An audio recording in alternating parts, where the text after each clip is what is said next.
Bienvenidos y bienvenidas a nuestro primer episodio del videopodcast Entre Café y Letras, un espacio donde la literatura y la lingüística se vive, se interpreta y también se cuestiona. Mi nombre es Isabela Portocarrero y mi compañero es... Mi nombre es Milton Villalobos y hoy, por ser nuestro primer episodio, abordaremos un tema de crucial importancia, el cual da pie al debate y también a cuestionarnos. Es por ello que hoy hablaremos sobre el canon literario. ¿Se han cuestionado quién decide qué vale la pena leer? Entonces, ¿el canon incluye o excluye?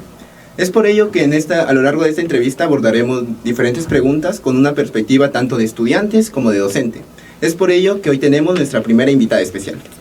Tenemos como primera invitada a la doctora Eliana Salazar Cabrejos, docente de la especialidad de Lengua y Literatura en la Universidad Nacional Pedro Ruiz Gallo.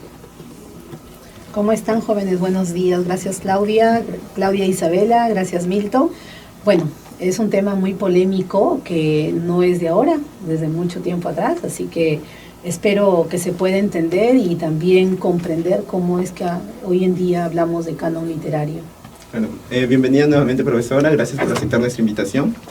Como dije hace un momento, el objetivo de esta entrevista es abordar este tema, tanto de una perspectiva como estudiantes y como docente. Es por ello que hemos elaborado distintas preguntas con la facilidad para que usted nos pueda responder y nosotros comentar también, donde no solamente estas preguntas se van a ser elaboradas como nosotros como estudiantes, sino también como personas amantes de la literatura, el lenguaje y sobre todo cómo este afecta en nuestra sociedad, ¿no? Aparte de esto, a través de este diálogo va a ser enriquecido por sus aportes y, bueno, encantado de que esté aquí, la verdad. Bien, para empezar, primero debemos tener en cuenta a qué nos referimos cuando hablamos de canon literario. Profesora Eliana, para usted, ¿cómo definiría el canon literario? ¿Quién determina qué textos deben ser leídos? Muy buena pregunta para empezar, porque cuando hablamos de canon literario, específicamente tenemos que tener en cuenta el contexto, la situación, la época, la etapa en la que nosotros nos encontramos para poder determinar cuál es ese listado de textos o conjunto de textos que van a representar a esa época y que determinadas personas van a decir que estos se deben leer. Bien, es bastante importante lo que mencionan, ¿no? Ya que tenemos que tener en cuenta en cómo la historia de la literatura ha pasado por diversos poderes. Primero por la iglesia, luego por las imprentas y ahora las editoriales. Un gran ejemplo que puedo comentar es lo que pasó en los años 60 y 70 con el boom latinoamericano, que fue una marca editorial comercial, representada por 4 autores varones, dejando de lado a muchas voces femeninas, como por ejemplo a María Luisa Bombal, que fue reconocida como precursora con 2 de sus libros como La Amortajada y La Última Niebla. También no debemos olvidar a Elena Garro con Los Recuerdos del Porvenir, a Rosario Castellanos también, y a la actual escritora que sigue vigente, que es Elena Poniatowska.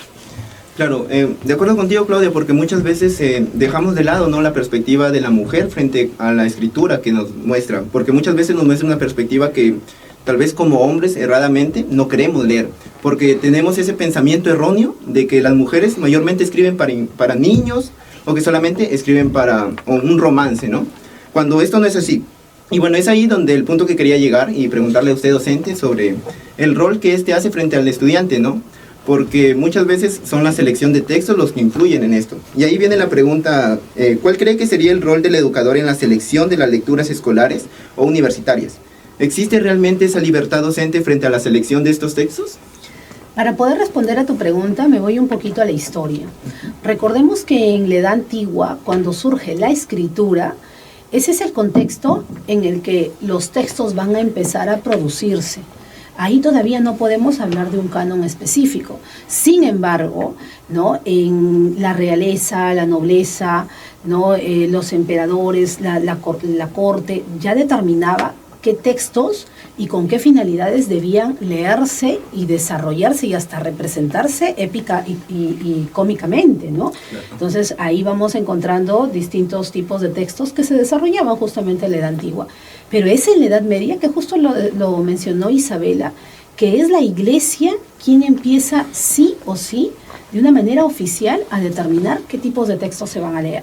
La iglesia, a través de los clérigos, quienes eran las personas encargadas de transcribir los textos antiguos, los textos que se habían escrito en la antigüedad.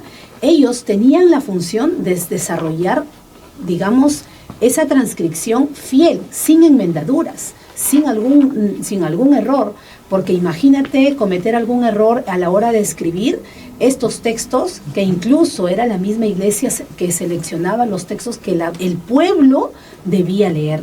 Entonces eran los clérigos llamados copistas en la época del Renacimiento, un poco más atrás, desde la iglesia en sí, desde cómo surge la Inquisición, ¿no? En la Edad Media, quien determina estos textos que se van a leer.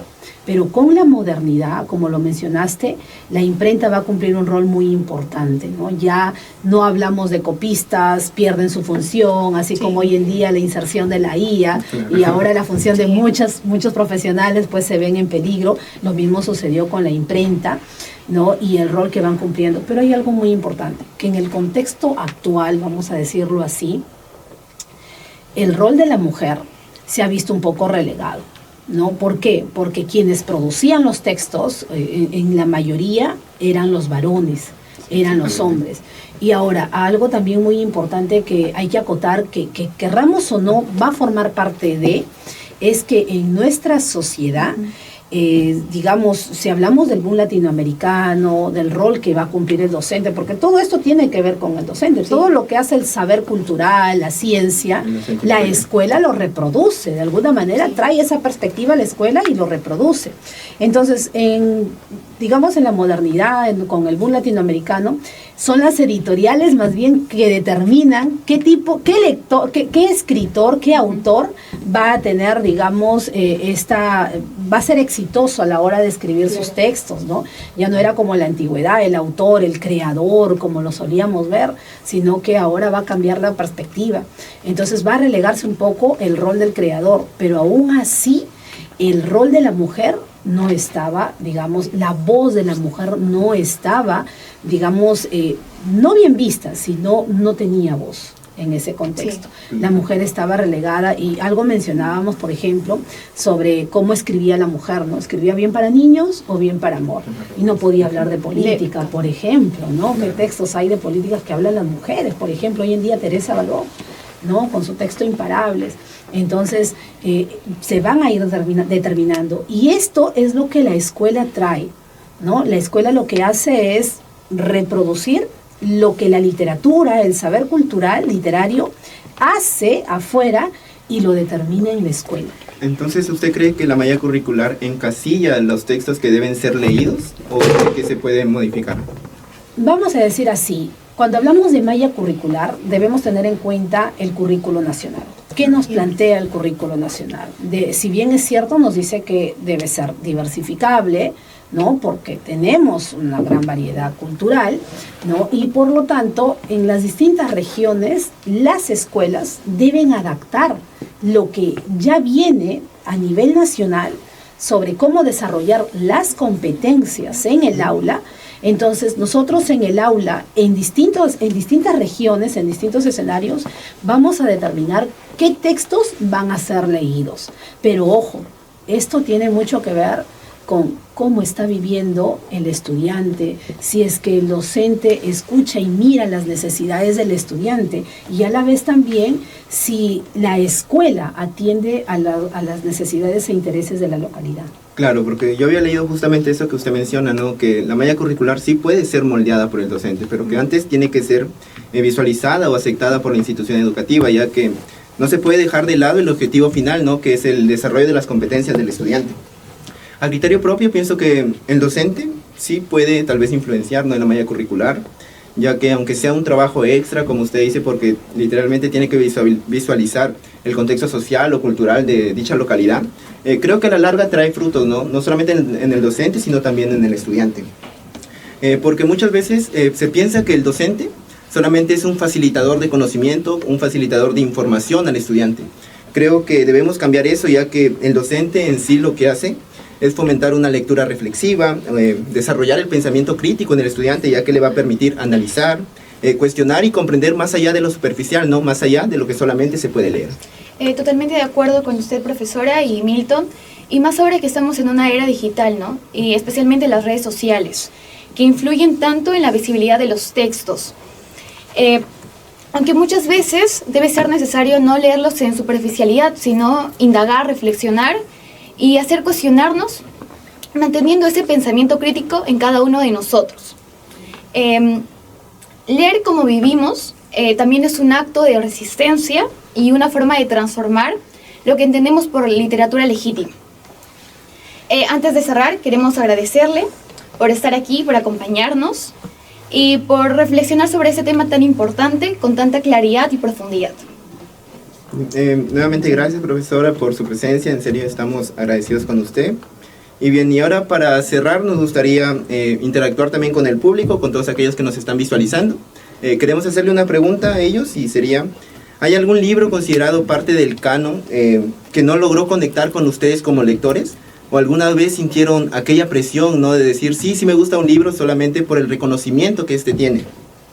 Bien, finalizando, los invitamos a seguirnos en este canal y también en todos nuestros canales de difusión, el cuales nos van a encontrar como Entre Café y Letras. Ahí podrán interactuar con todos nosotros, habrá sorteos y muchas cosas más. Los esperamos todos los miércoles a partir de las 6 de la tarde. Muchas gracias, chicos. Hasta luego.